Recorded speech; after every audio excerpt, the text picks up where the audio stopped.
신하공 신 HSK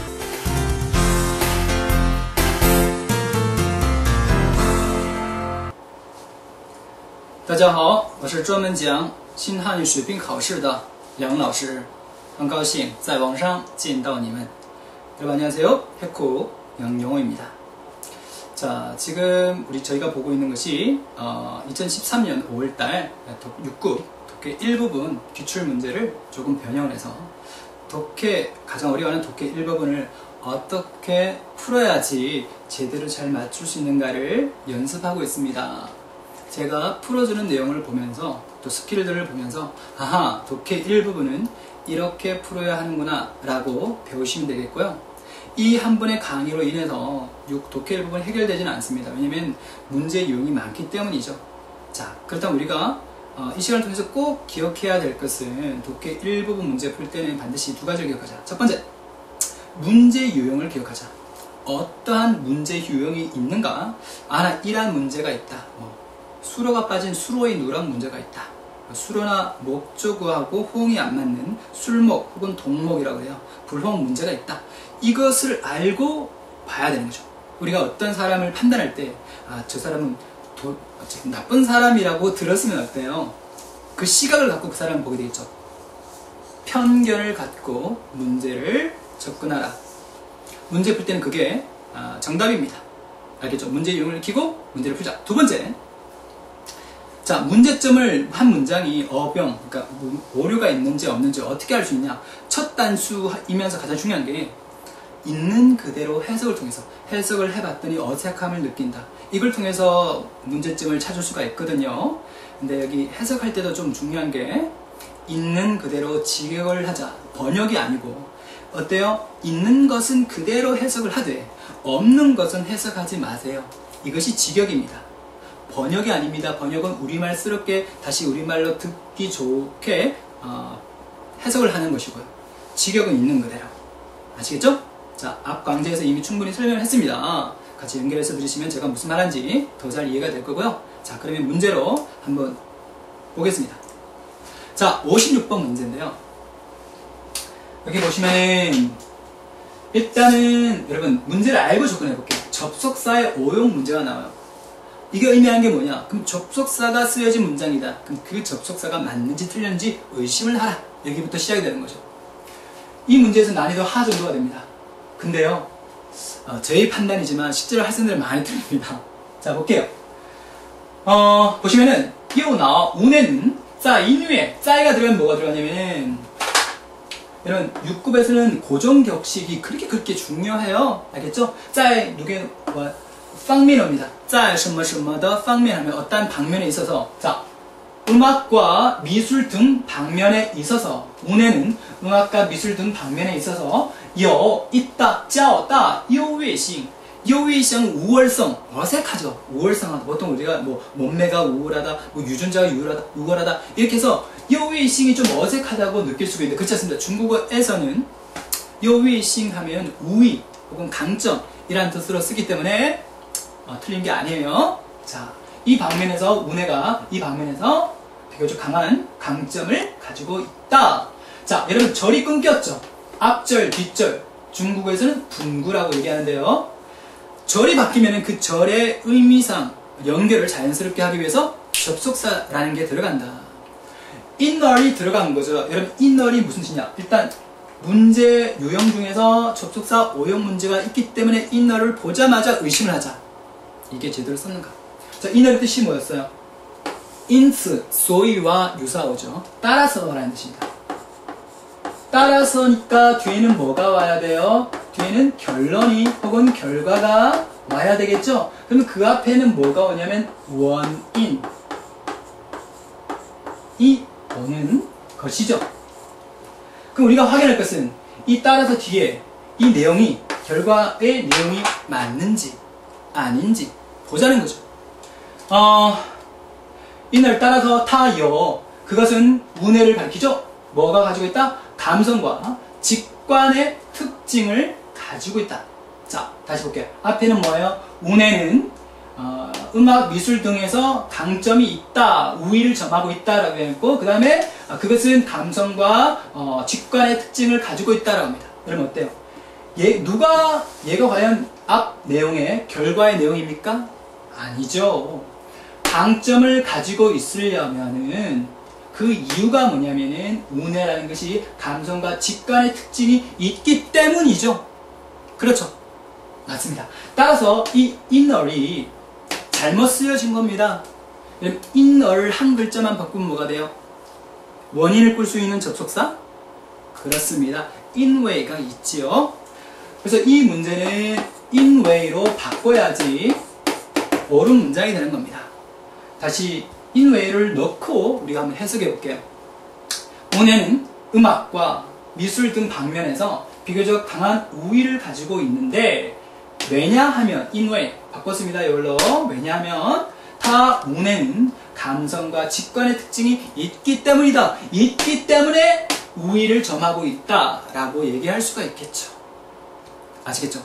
그래서 이번에는 inner이라는 접속사가 나왔지만 다음에 또 다른 접속사가 나올 수가 있겠죠? 네.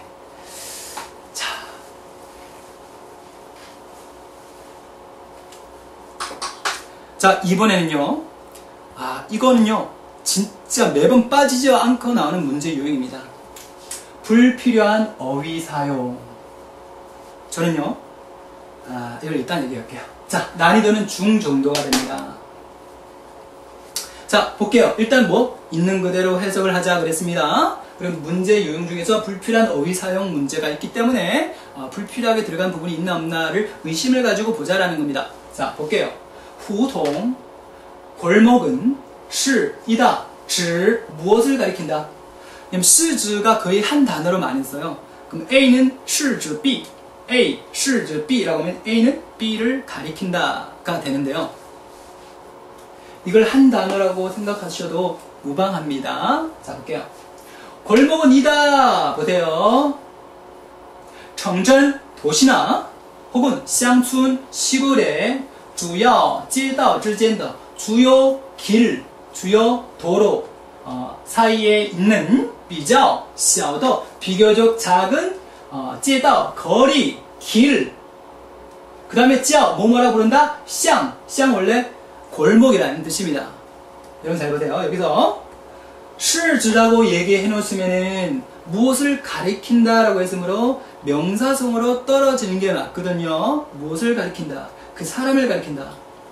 혹은 문장이 올 수도 있습니다. 근데 여기 보시면은 여기 한번 제가 끊어볼게요. 골목은 도시와 시골에 있는 주요 길의 사이에 있는 비교적 작은 길을 가리킨다. 이게 끝나야 됩니다. 맞죠? 끝나야 돼요. 근데 뒤에 또 뭐라고? 길은 어떠한 길은 골목이라고 부른다. 또 여기서 하나의 문장이 연결이 돼요.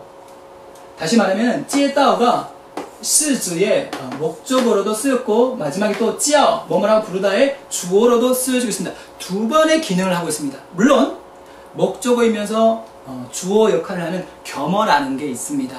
하지만 시가 들어가는데 시즈가 들어간 상태에서는 겸어문이 이룰 수가 없거든요. 그래서 어디를 빼야 된다? 叫, 巷을 빼야지 이 문장이 옳은 문장이 돼요. 그래서 해석하면은 골목이란 도시나 농촌의 시골의 주요 길 사이에 있는 비교적 작은 길을 가리킨다 라고 끝나야 되는 겁니다. 자, 재미있죠? 왜 재밌냐? 제가 불필요한 어휘 사용이라고 하는데 여러분 한때 개콘에요. 기억나시는가 모르겠는데 꺾기도라는 그 코너가 있었죠. 황당한 말장난으로 이제 꺾는다 그래서 꺾기도라고 불렀던 그 중에 이게 있었습니다. 감사합니다 라고 하고 다람쥐, 감사합니다 다람쥐 이런 식으로 웃겼던, 네, 제가 하니까 웃기지 않습니다. 하여튼 그런 문제가 있었는데 안녕하십니까 브리 뭐 이런 것도 있었죠. 자, 바로 이게 다람쥐 문제가 되겠습니다. 감사합니다 라고 해놓고 다로 다시 문장이 시작해요. 다람쥐로. 그렇게 하면은 온전한 문장이 아니기 때문에 오류 문장입니다. 아시겠죠? 그래서 문제가 불필요한 어휘 사용이다. 재밌게 다람쥐 문제라고 기억하시면 되겠습니다. 아시겠죠? 네. 자, 다람쥐는요, 사실 이제 제가 만들어낸 게 아니고, 제가 아는 친한 선생님께서 이런 얘기를 하시는 걸 제가 응용을 한 걸, 저작권 문제를 말씀드립니다. 자, 다음 겁니다.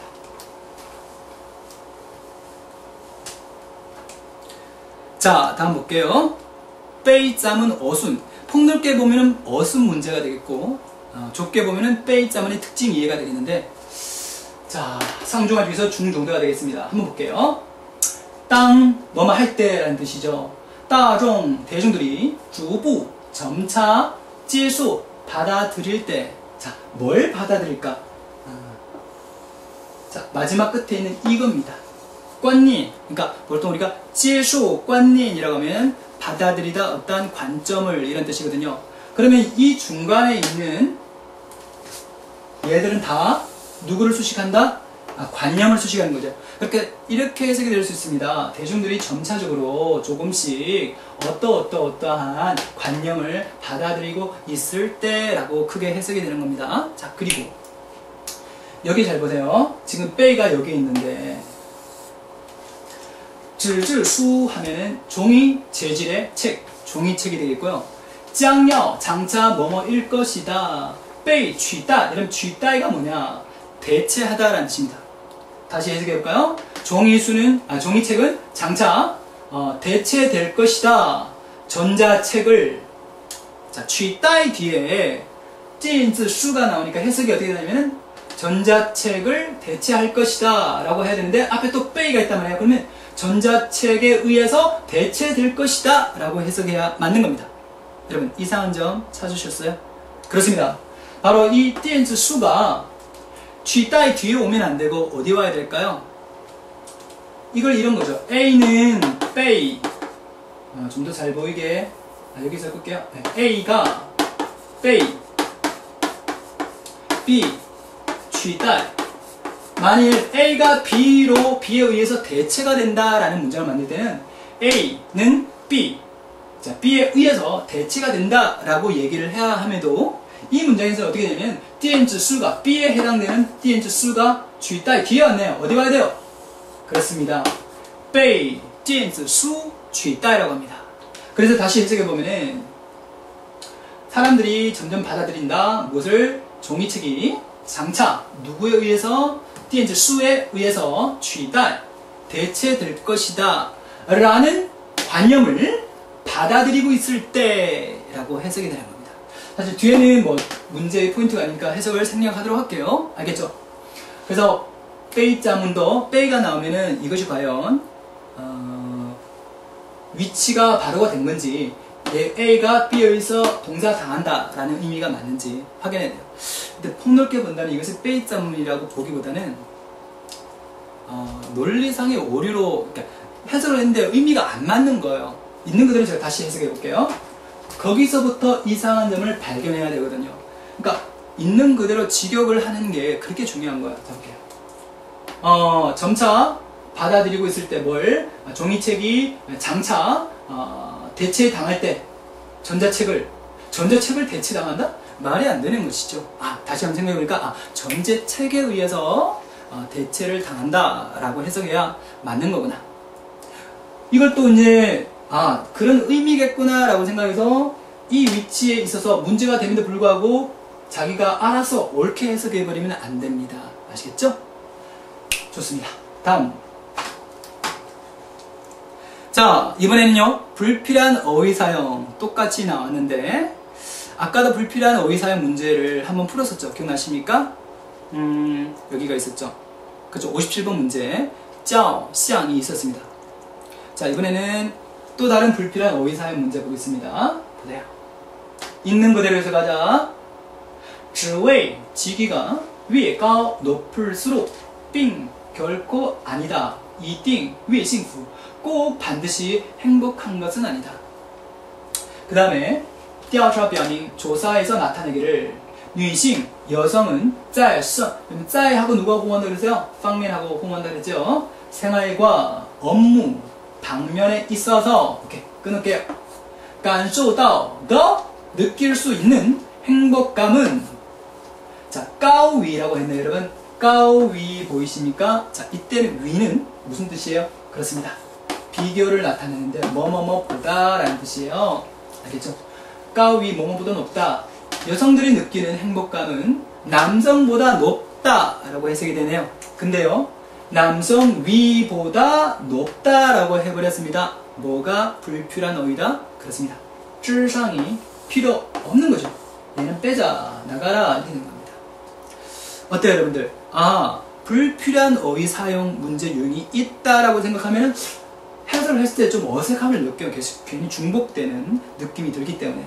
그래서 문제 유형을 이해하고 문제를 풀면은 의외로 쉽게 해결되는 문제가 반드시 있습니다. 왜냐면 변별력, 어려운 문제가 있으면 쉬운 문제도 만들기 때문이죠. 자, 마지막입니다. 문제 유형요. 当什么什么的时候 고정격식입니다. 자, 当什么什么的时候 제가 예문을 들어볼게요. 어떤 게 있을까요? 나는 기분이 안 좋을 때는 조용한 곳에서 음악을 듣는다. 자, 이 장문 해볼게요. 当我心情不好的时候我去找一个安静的地方喝茶听音乐뭐 이런 식으로 얘기했습니다. 그러니까 当什么什么的时候라는 것은 어떤 구체적인 시점 혹은 상황이 되었을 때 라는 뜻이거든요. 근데 이따 얘기할까요? 좋아요. 보겠습니다. 当你 주의 주의는 뭐냐면은 어떠한 상황에 처하다 놓이다 라는 뜻입니다. 그럼 주의가 일단 주의를 보게 되면은 주의하고 뭐가 어울리는가가 생각나면 좋아요. 보통은요, 什么 状态하고 많이 어울려요. 어떠한 상태에 놓이다, 어떠한 상태에 처하다라는 뜻이거든요. 상태가 어딨나요? 있네요. 감사하게도. 그러니까 얘들은 다 뭐다? 상태를 수식하는 관용어가 될 겁니다. 네가 어디에 처할 때, 어떠한 상태에 처할 때라는 뜻입니다. 觉得 뭐뭐라고 느낄 때 无法走出 无法 빠져나올 수 없다 라고 느끼는 절망, 绝望 상태에 놓여 있을 때라고 했죠. 근데 여러분 보세요. 不要急着放弃一切 하지 마라. 서둘러서 급하게 모든 걸 포기하진 마라 라고 합니다. 그럼 보시면 알겠지만은 우리가 해석 안 하는 게 있죠. 더 징황을 해석 안 했습니다. 그럼 있는 그대로 해석하라고 그랬으니까 제가 다시 있는 대로 해석해 볼게요.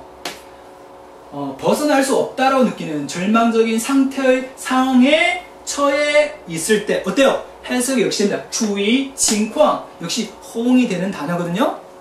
주의, 징황 문제는 뭐냐면 땅 하고 땅 섰을 때 뒤에 뭐가 따라와야 된다? 的时候 혹은요 的时候 말고 혼자 쓸 땐 当什么什么时만 들어와야 된다는 겁니다. 当什么什么的时候当什么什么时 이렇게 되는 겁니다. 근데 여러분 그게 있어요 없어요? 없죠. 이 문제는 고정격식을 이용해서 풀어야 됩니다. 그러니까 땅 하다 보면 뒤에 뭔가 的时候 혹은 时 그죠? 혹은 之后 뭐 이후 뭐 다양하게 올 수도 있는데 대표적으로 的时候 时가 옵니다. 근데 여러분 주의해야 될 것은 절대 이렇게 쓰시면 안 돼요. 的时候와 时를 땅하고 어울리게 할 건데 이걸 짬뽕을 해서 的时 실제 여러분 장문할 때 이런 실수를 해요. 的时를 쓴다거나 아니면은 的时더 없이 时候만 쓸 경우에 역시 이것도 오류 문장이 되는 겁니다. 다시 얘기할까요? 뭐뭐 할 때라고 할 때, 뭐뭐 할 때, 当什么什么的时가 아니고 当什么什么的时라고 해야 되고, 만약에 当什么什么더 없이 时候만 써도 이건 잘못된 표현인 겁니다. 아시겠죠? 이 두 가지라는 거 기억하시고요. 따라서 이걸 어떻게 고치면 옳은 문장이 될까요? 땅이 있으니까 그렇죠? 여러분 이 부분을요 징황을요 뭘로? 时候로 바꾸겠습니다. 그럼 말이 되죠.